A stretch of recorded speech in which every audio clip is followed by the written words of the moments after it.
Two more times, people. Smash the like button. All that stuff. Like.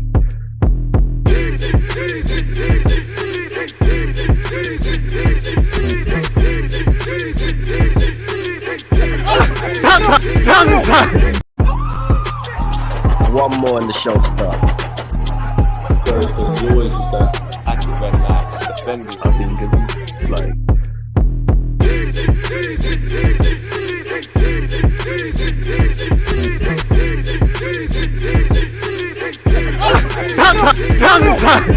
People deluded, I'm back again. Come on, Ian, man. Come on.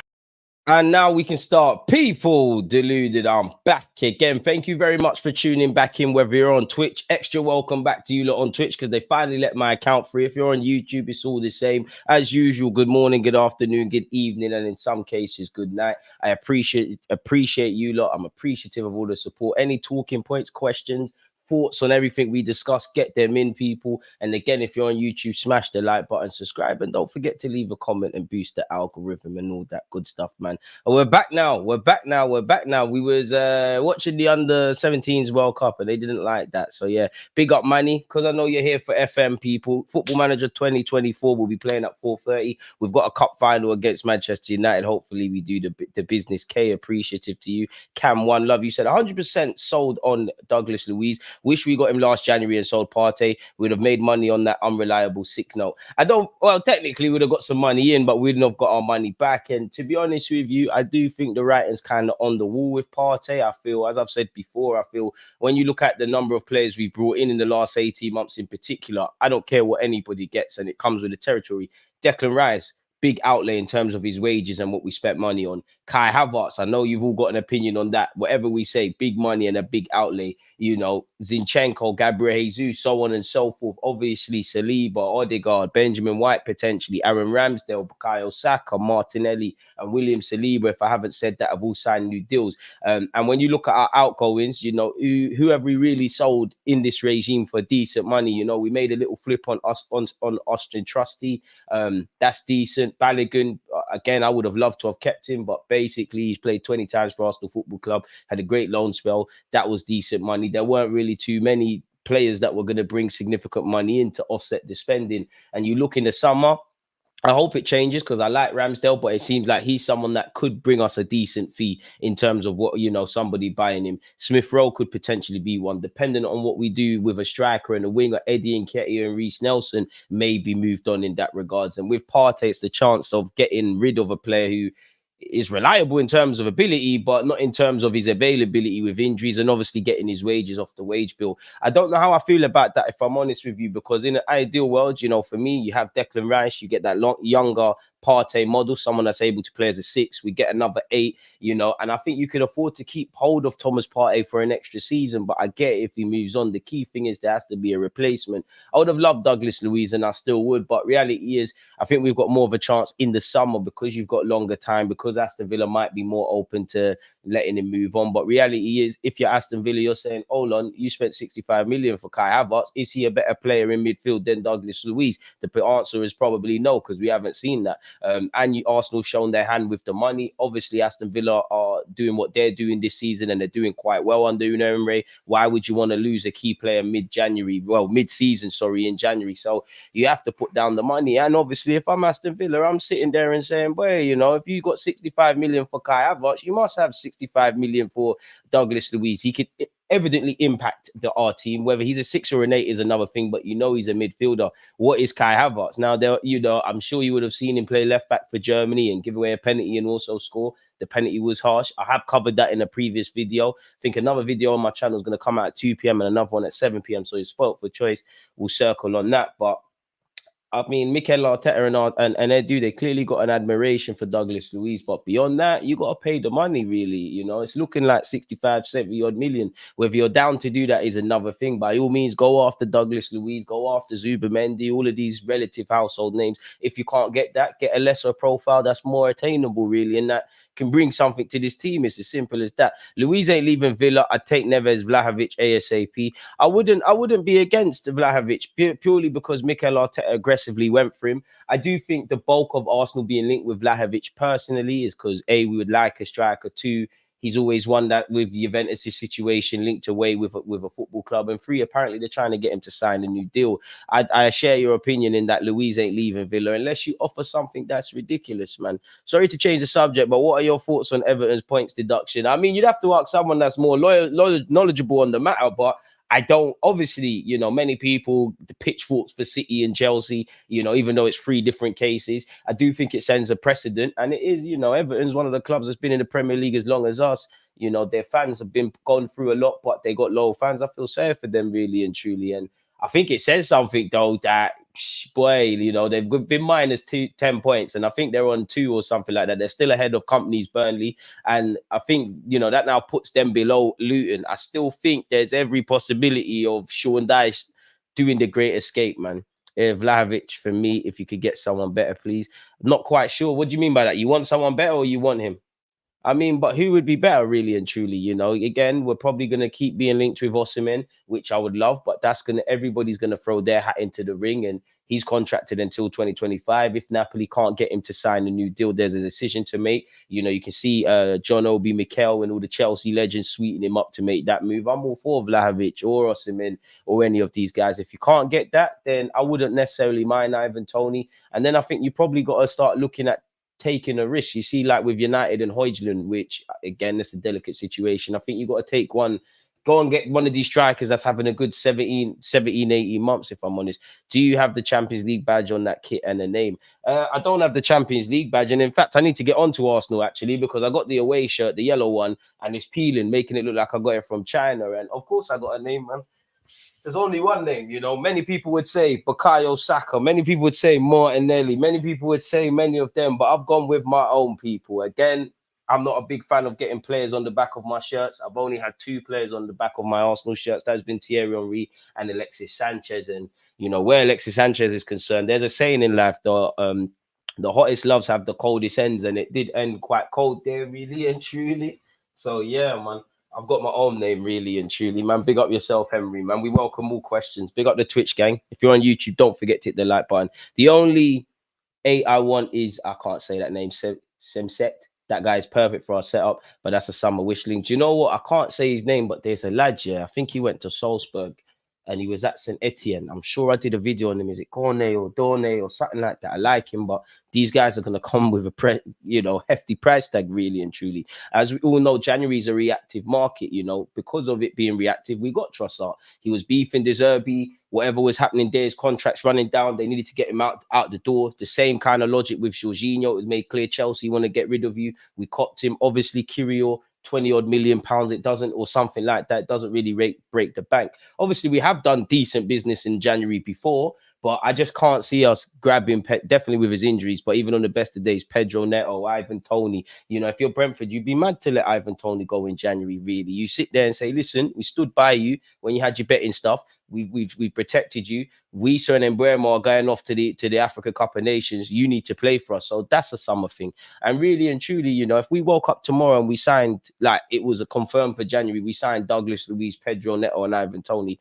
I'm game for that, really. I think that makes our team a lot stronger. I think they're all good players. And I wouldn't say they're not value for money, but then what would we do in the summer? And would you say there could be better players or players that are more financially viable? I don't know.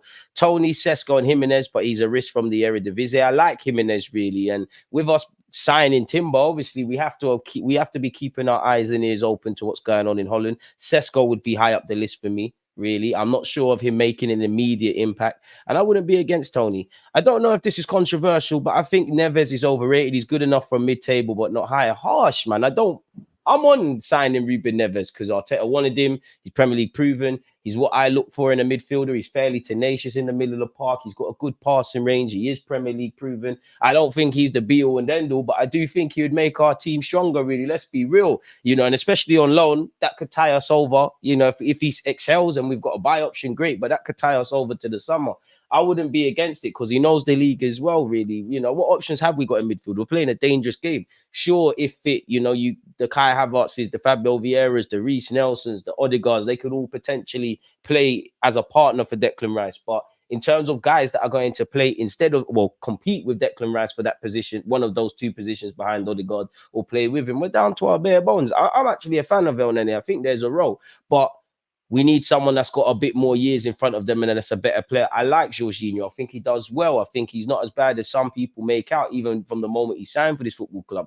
But again, we're playing a dangerous game. We probably have to sign up for the games like Chelsea away. Him and Zinchenko on the transition is shaky. Or where he came on against Spurs where there's a lot of space, really. Only Declan Rice is the only one in that position that, in my opinion anyways, answers more questions than he answers, really. There's more answers than questions, basically. Daniel, appreciate you. No, Neves' passing range is perfect. He can pass over a press low block. He's basically a younger Jorginho. Why not try Paulinho from Fulham? He wanted to leave in the summer for Bayern. We should try and get him. I'm sure Mikel Arteta is a fan of his, and he does, not a fan of his mistake against Manchester United, but when he does score some vital goals. I would like him, but again, big money, big bucks, really and truly. And I can't see us doing that, if I'm honest with you, man. Daniel, I don't know if I said it, but big up yourself because you're always here.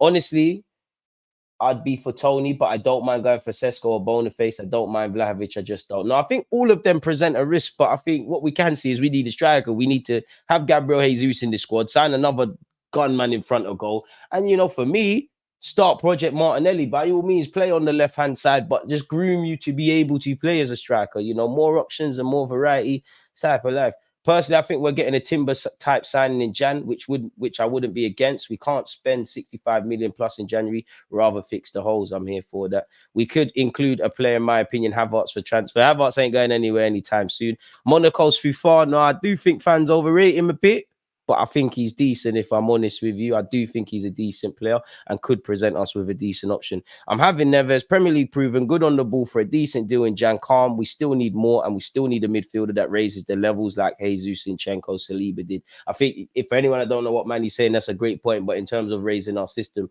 Núñez is a douchebag. We can all agree there, but we could do with his services.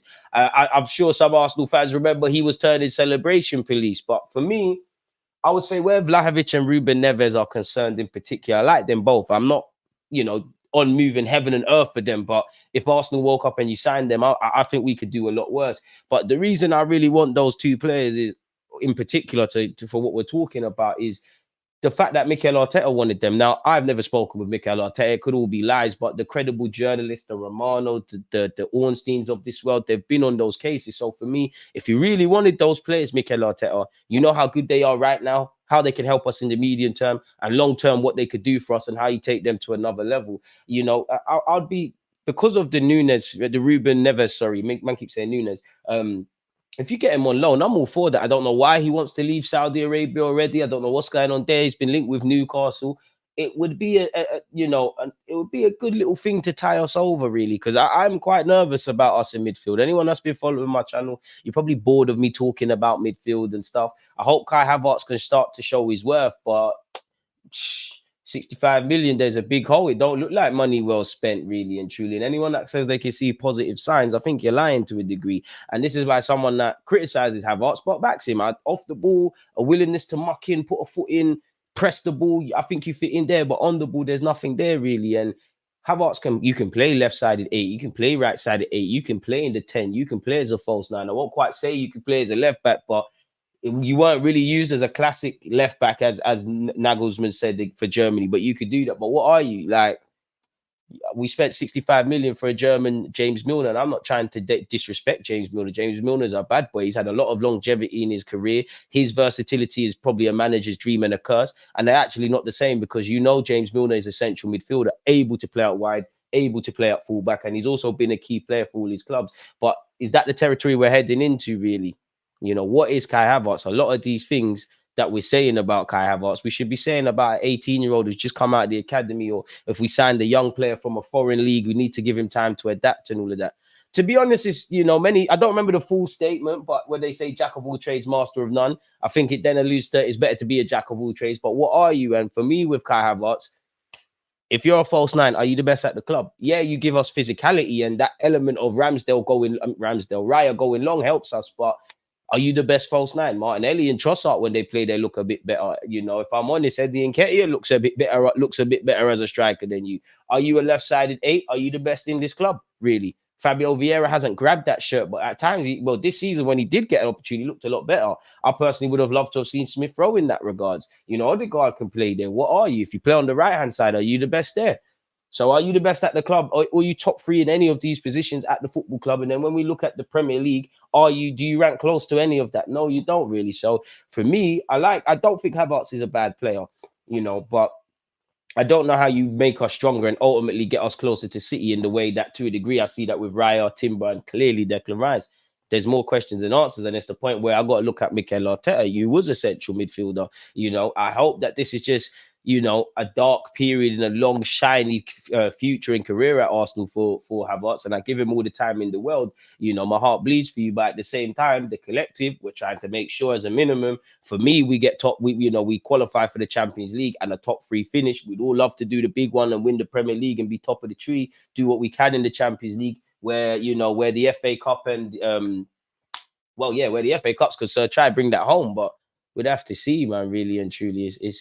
We'll literally have to see. Lautaro Martinez would be lit, you know, another one that Mikel Arteta has a lot of time for, allegedly, but he's going to cost big bucks, and apparently he's close to signing a new deal at Inter Milan. So it all depends, really and truly. I think had we have sorted midfield in the summer, and indirectly, you know, what's left of this season heading into next summer, and, you know, beyond what Mikel Arteta might want and things, if we could evidently say, you know, the squad's more or less complete, then I think Arsenal might say, you know what, let's spend a bag on the striker, which we're going to have to, but maybe pay a bit more. But you'd imagine in the summer, if we don't in January, for me, you'd probably need 2 centre mids, maybe more, depending on who leaves the club. We'd probably all want a striker, you know, so that's 2 centre mids, that's a striker. For me, another winger that can compete / play instead of Saka, that's 4. Obviously, I don't imagine this Raya Ramsdale business is going to be persistent this time next year. So let's assume Ramsdale goes. You need to bring a number 2 into the football club. You know, someone that's quote unquote happy to be that, and someone that can obviously challenge Raya to a certain degree. I respectfully to Matt Turner, I don't want there to be a gulf between the number 1 and number 2 like there was with Ramsdale and Matt Turner. So there's a lot to do. I really feel like Southgate utilizes Saka better at times. Do you think we'll get more out of Saka, more of a fluid 8, Jesus right wing, and getting an upgrade on the 9? I think Saka's more or less good where he is playing right wing, if that answers your question. And I disagree slightly, really, if I'm honest. I see why people say that Saka is quite exciting for England, but let's not forget, you know, Saka has dropped double digits for the first times in his career under Mikel Arteta, and in my opinion, and he's getting more facets into his game. I do think, you know, I would, you know, I'm not going to lie. Trent, if you ever want to leave Liverpool for whatever reason, make sure you head to London, specifically North London, because I must admit, I was watching highlights between Trent and Saka playing for England, and Trent playing Saka in behind is cash money, with the greatest of respect to Benjamin White and whoever else plays there. I would think with another striker, Jesus would see himself play out wide on a suitable time. I always wonder, you know, if we signed a new striker, Saka has to stay in the team. So do you put Jesus off the left where he could cut in? Obviously, you've got Trossard and Martinelli out there. It'd be good problems to have, man. Really good problems.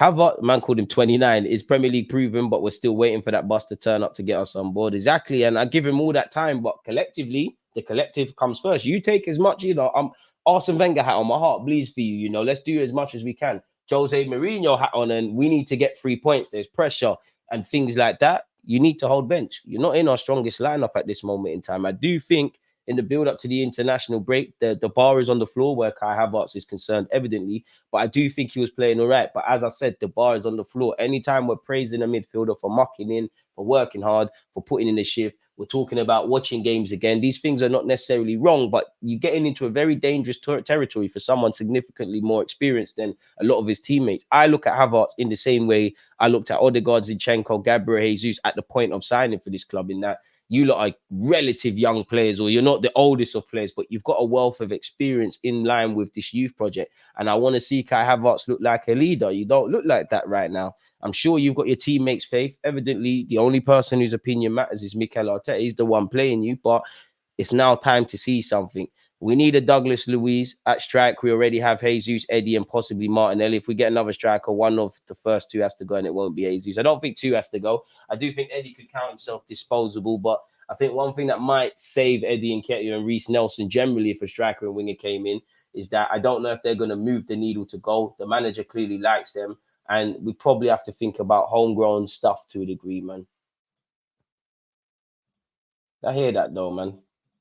The full saying is jack of all trades is a master of none, but oftentimes better than a master of one. That doesn't really apply to Kai. It doesn't really, because is Kai Havertz a utility man, but what are you good at? Like, for me, it's heading into Milner territory. And I'm not saying that to disrespect Milner. Milner's evidently way better than him. And Milner, you can play all these positions, Havertz isn't the only utility man in the squad, Again, the bar's on the floor, but you could argue Gabriel Jesus is a utility man. I'm forcing it, but Saka, we don't want to go back to that. Can play left back as well as on the left and right hand side. Trossard and Martinelli can play a couple roles. Smith Rowe can play a couple roles, forcing it. But Declan Rice could play as an 8 and a 6. And if worse comes to worse, that's a centre half option. Tomiyasu, Zinchenko, Benjamin White. He's injured at the moment, but Timber, these men can play in a couple roles.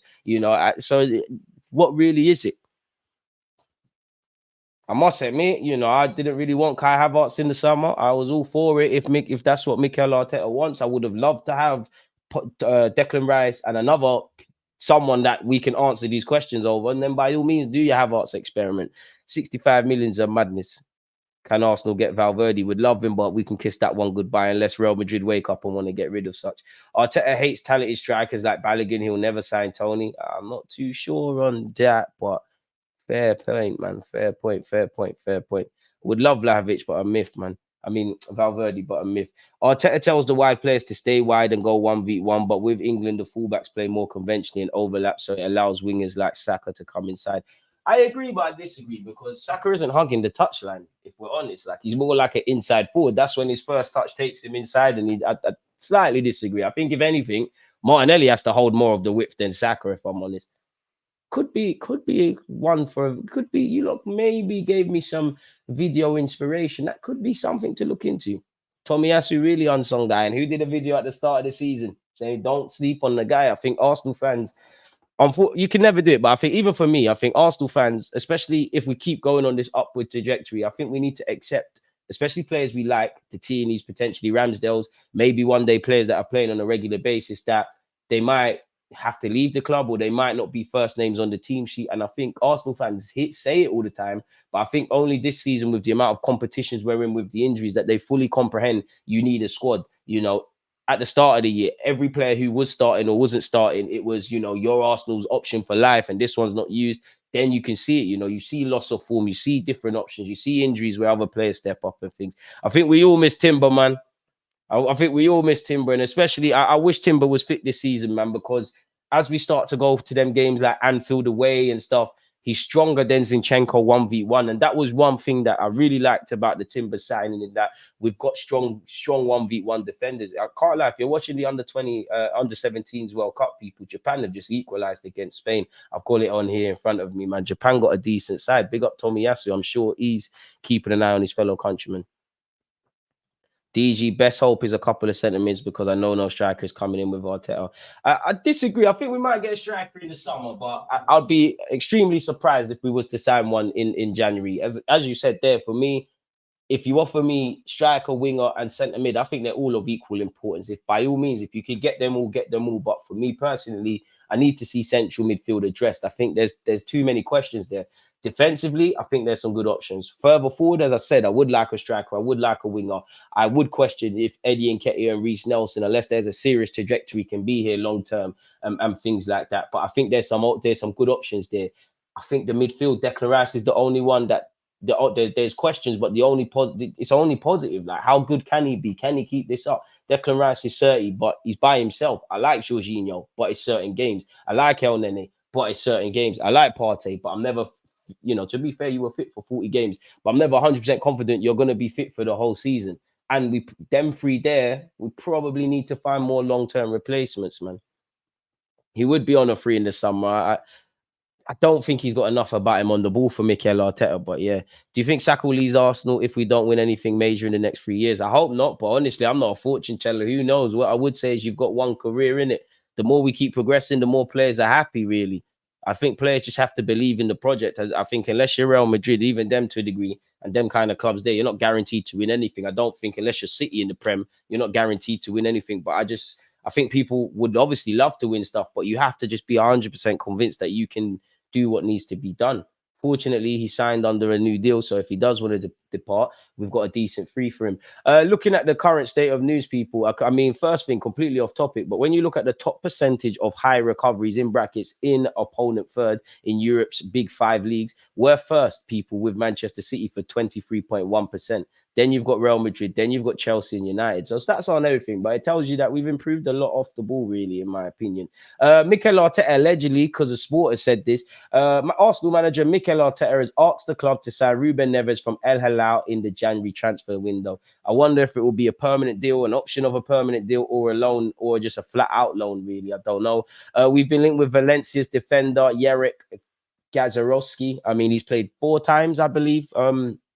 For the young 18-year-old for Valencia, he's a Spanish international. I think his dad was a footballer, hence the unusual Spanish last name. He's played 4 times. I think he's got a £17.5 million release clause in his deal. So it all depends where that's concerned, but it doesn't surprise me. Every couple of days, Arsenal are looking at this young player from Spain and that young player. I'm not too sure if that's one, but it's probably one we're monitoring. Apparently, again, Saudi Arabia party links won't go away. Al Ittefaq and El Hilal are planning a move for Arsenal midfielder Thomas Partey, who is also, once again, skipping ahead, people, once again been linked with Juventus. Some rumours even say that his reps and Juventus reps have met in London, whatever that means. Smash the like button. Unfortunately, Partey has only played 341 minutes for us this season. His last appearance was just 15 minutes. His existing contract expires in 2025, and we're expected to demand a fee of £26 million. I wouldn't advocate him going on in January. And will he really go in January on the basis of him being injured and you don't know his rehab? Fair enough if that's what he wants to do, but we need to get a player in before sanctioning that exit, people. So every day that goes past, Thomas Partey is going to be linked with a move away. Apparently, Arsenal are set to win the race to sign Vlahovic from Juventus in January ahead of Real Madrid, people. And if we skip ahead again, this article has said why Arsenal have advantage in transfer race for Juventus star Vlahovic. Vlahovic is nowhere near signing a contract extension with Juventus, and growing reports suggest Arsenal are still interested in the Serbia international with the Gunners. Who could offer Partey and a player plus cash swap deal. Now, is there credibility in that, or is it just a fair sense of Partey's been linked with Juventus? We need a striker, and Vlahovic is someone we tried to get before. Is it a case of creative journalism? I'm not too sure on that, people. But I'm sure if there was something to be done in that regards, we could entertain that. But I'd need assurances that, if we was to get Ruben Neves on loan, for example, that was done, dusted, and sorted, and then for whatever reason, Juventus legit want to do this swap deal with Thomas Partey, I'm all for it. But he's injured. He's on the wrong side of 30. He's contracted until 2025. What we might value, obviously, Partey would have to take, I don't know how much we value him at. Is it 30 million? Is it 40? If I'm Juventus, I'm not going to value, Partey as highly as that. So how much is he going to knock off the price tag?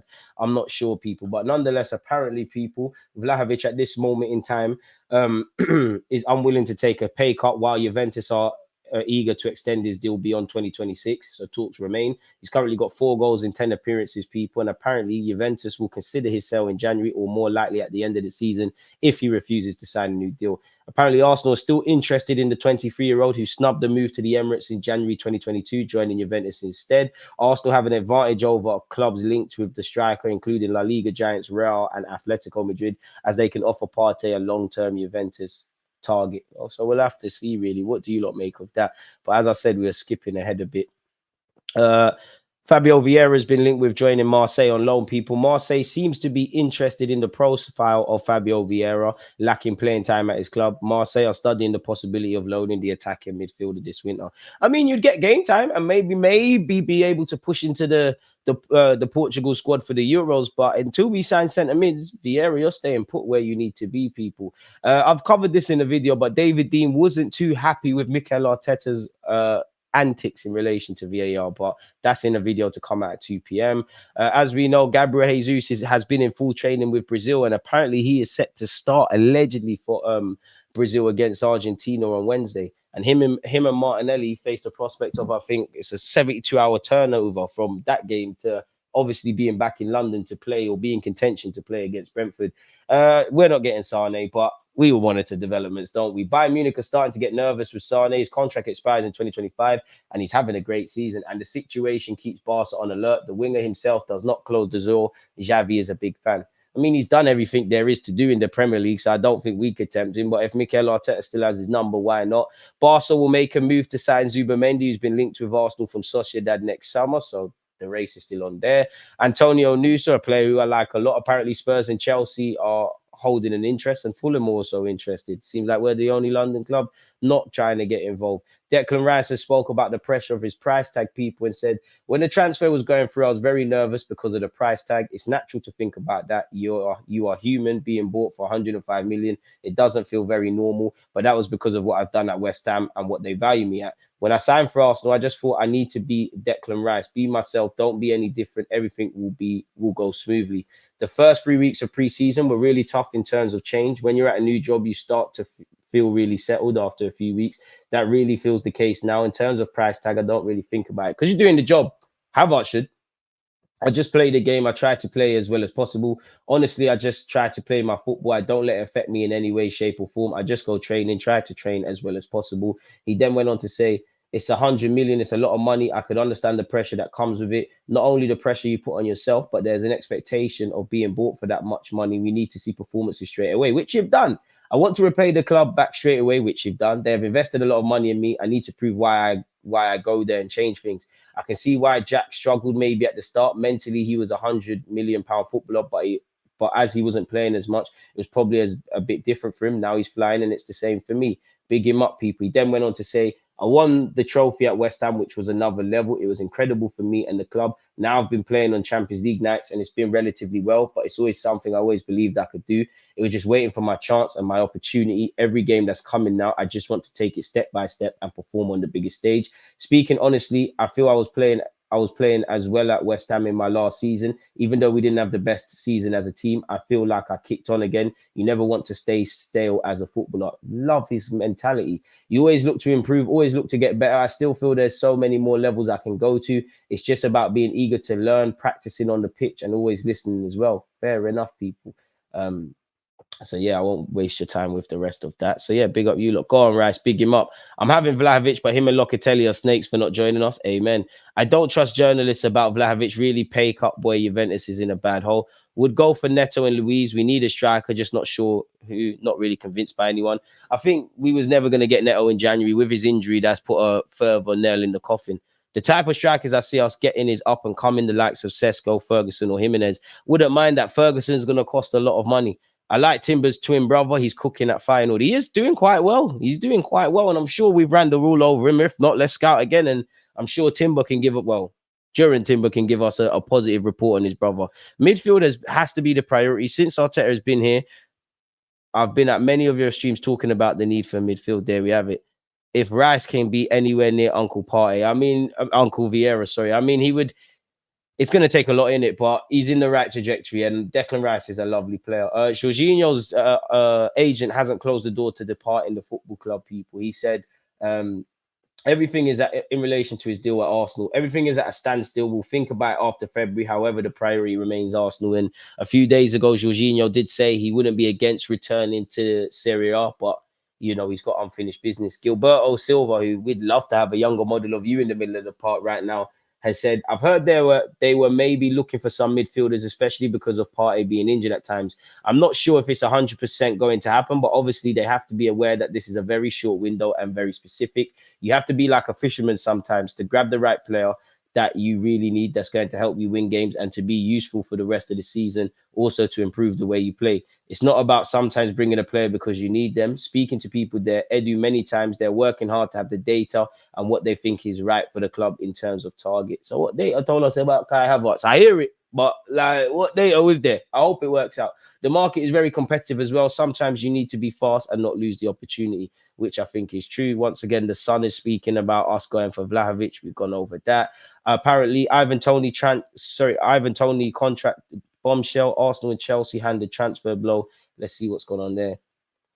Apparently, there's reports that suggest he'll sign a new contract. Is there a release clause? As we know, Ivan Toney is contracted until 2025 and has been aggressively linked with Arsenal and Chelsea, primarily every now and again Spurs. So we'll have to watch that.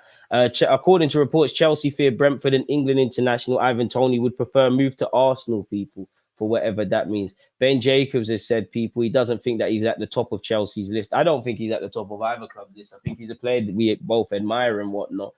He said it isn't and Romano, a more credible journalist in Fabrizio Romano's basically echoed this, but nonetheless, Ben Jacobs has added his two pence. It isn't a given that Chelsea will just move for Toney, and Ornstein offered his as well. So more credible journalist, as I said. We've heard many links, some within Chelsea like Toney at the right price, but generally the consensus is that Toney isn't at the top of the list. There's also a feeling that if Arsenal and Chelsea come in for Toney, he may prefer the move to Arsenal. He's open to both offers and keen on staying in London, but if both projects came right now, Arsenal might turn Toney's head more than Chelsea. So Toney is the gettable one in January, but the price could go as high as 80 million. So I have to see, people, in that regard. Again, this is just the Thomas Partey links. In relation to Odegaard, his national team boss spoke, people, and said, I've just come from a 45-minute talk with Martin. He's getting better and gradually stepping up. It's been more or less 3 weeks without any special training, so it's important to take things step by step. Both he and Arsenal probably hope that he's available for the Brentford game. And Arsenal fans, and you know, obviously him and Haaland are probably feeling sorry for themselves at this moment in time because Norway can't qualify for the Euros, people. So they're going to have to forget about that. Raya has said his move as a 16-year-old has paid off. I left the country when I was very young, just 16, and I had to work hard to get to where I am now. You value a lot of things, like when I left to play in the 5th division at 18 to 19, it's very different to professional football training, to the facilities I was used to at Blackburn. They taught me a lot of things there, and it helps you appreciate what you have. I wouldn't change my career for the world. The level of goalkeepers in Spain is very high. I live every training camp as if it were my last, and I enjoy it as if it was my last. We have a very good atmosphere. Whoever comes, we goalkeepers know where we come from, and we know that if we come here, it's because we're playing. We know what it's like to not play, and there has to be a good atmosphere for this to work. Fair enough, man. Fair enough. Once again, Gabriel Jesus allegedly is set to start against Argentina, where we hope he comes through unscathed, people. I think we're all scared. Big him up for being back in training. Arsenal explode into lead for 65 million euro midfielder as journalist dampens Newcastle's hopes with stinging revelation. Ruben Neves looks increasingly likely to return to the Premier League with Arsenal after a source explained why their main competitors for his signature, Newcastle, appear to have faded in the transfer race. What has been said there. Ben Jacobs has said those close to El Halal are not only hoping that the vote bans associated party transactions, but also believe there will be a lot more difficult with Newcastle than people presume.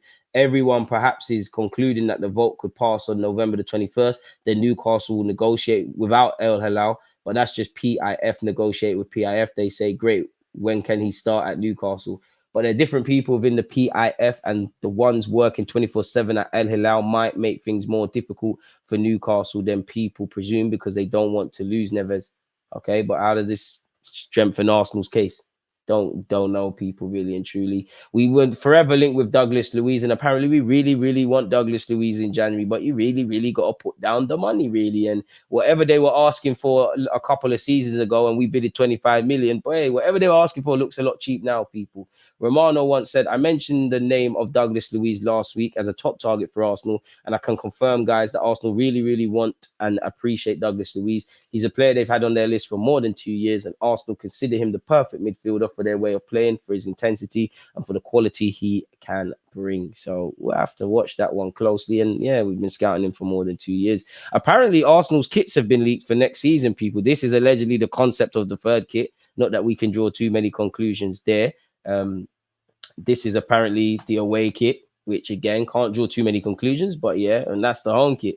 Once again, you can't draw too many conclusions on these concepts, but you get the point.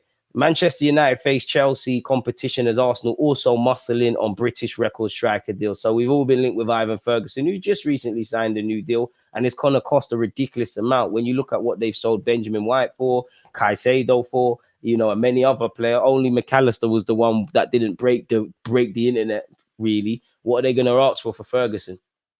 So we'll have to see, really. And maybe teams are waiting for him to explode a bit. But at the same time, 43 appearances and 15 goals isn't the worst for the young man.